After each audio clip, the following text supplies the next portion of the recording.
Captain America the First Avenger is the first superhero movie of this summer. And for the most part, it does its job pretty well, but I definitely wouldn't agree with all the high ratings that this movie is getting. I found it to be pretty solid, like a decent superhero movie, but it wasn't as good as the classics like Dark Knight, Spider-Man and Batman Begins, and wasn't as good as Iron Man or The Incredible Hulk either.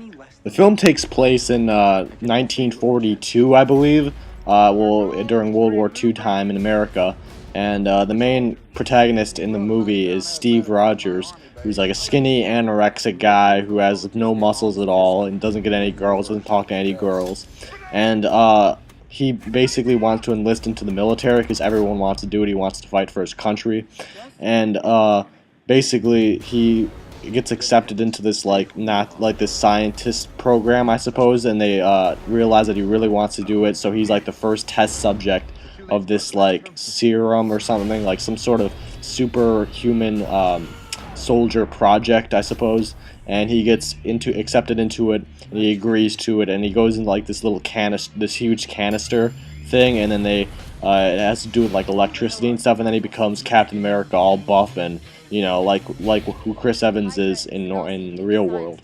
And the whole intro of the movie was definitely very strong. That was the strongest part of the entire movie. It started off pretty engaging, and then it was the first like 30 or 40 minutes of the movie is very well done. It felt like a solid action movie like we've experienced before. It felt like it was going to be a huge classic. But my main problem with the movie is that it was just kind of too repetitive for the most part.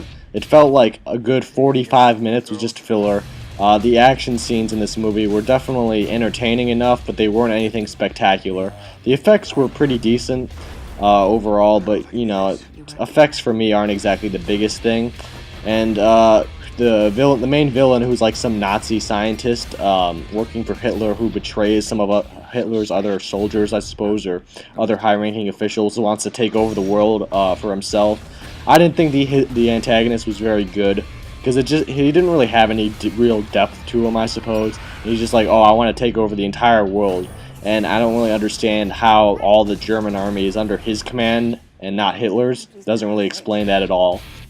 I've liked Hugo Weaving in the villain roles in the past, like he was in the Matrix series. He was a strong antagonist in that series. In this movie, like I said before, he doesn't really have any real depth to him, and it doesn't really explain a whole lot about him, and he's not even actually in the movie all that much as he could be in terms of explaining and going into more detail about his character. And in terms of like the action, again, I think that a lot of it was sort of filler, it got repetitive. The special effects were pretty decent, but towards the end of the movie, especially the final battle scene, the main problem I had with the action scenes is that there wasn't any real suspense or sort of danger that you feel towards Captain America. For the most part, he just kicks ass the entire time, but you never, against, in most superhero movies or whatever, the villain generally pins down the protagonist at one point or another. But in this movie, that doesn't really happen, you just don't really feel a sense of danger towards his character in the final battle of the movie. In terms of the acting, they do have some pretty good actors for the most part in this. Hugo Weaving's good as villains, but I don't think his character was very well executed, I suppose, in this movie. And then there's Tommy Lee Jones, who plays like the military captain or general, I think, or colonel. I don't know what rank he was, but yeah, he was pretty decent overall, but he didn't have very much depth to him. And the sidekick woman, I forgot what her name is, the British woman, she's generally pretty good, I suppose. But Chris Evans, I suppose, I didn't like him in this movie as much as I did in the Fantastic Four movies. He didn't have that sort of smirky charm to him that made him entertaining to watch on screen in those movies as he did here. So in this movie, he kind of had like the same attitude towards everything, and he didn't really bring all that much excitement, I suppose, towards the movie. They also have Dominic Cooper in there as Robert Downey Jr., Iron Man, Tony Stark's father. And I just didn't really figure what the point of him being in here was. I mean, yeah, he did supply all the weapons and stuff like that. He was the brilliant billionaire genius or whatever, and then Robert Downey Jr. inherited his fortune when he died. But in this movie, he just didn't fit in as well as he could have. I suppose it sort of added in too many characters, and he just didn't have all that much of a real point in it.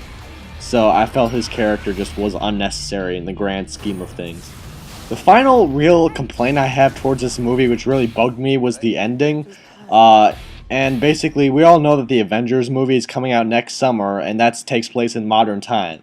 So they had to have Captain America get transported into modern time somehow. And basically, I don't think the transition was very well executed. It kind of ended abruptly and then started in the modern world. And then the transition was abrupt and just didn't have a whole lot of closure to it. And his girlfriend sidekick or whatever, it didn't really pay that off their relationship because because it's in the future, so she ends up dying, I suppose. But they never get a chance, like most other superhero movies, to like kiss the girl at the end or whatever. And I just kind of felt that that was a bit disappointing because the ending was so abrupt.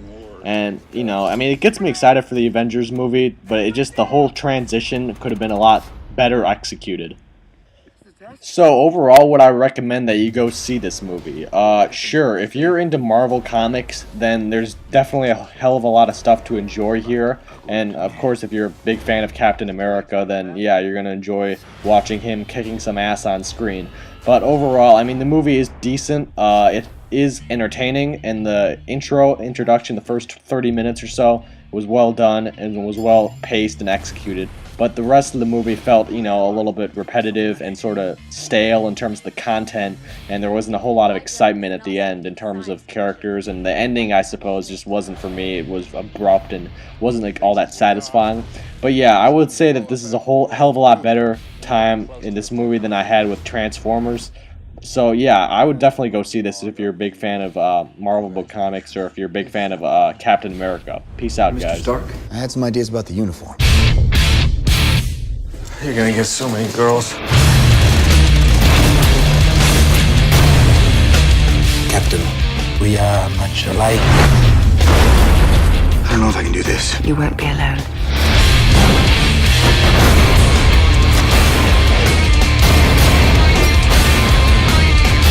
What made to you so special? Nothing. I'm just a kid from Brooklyn.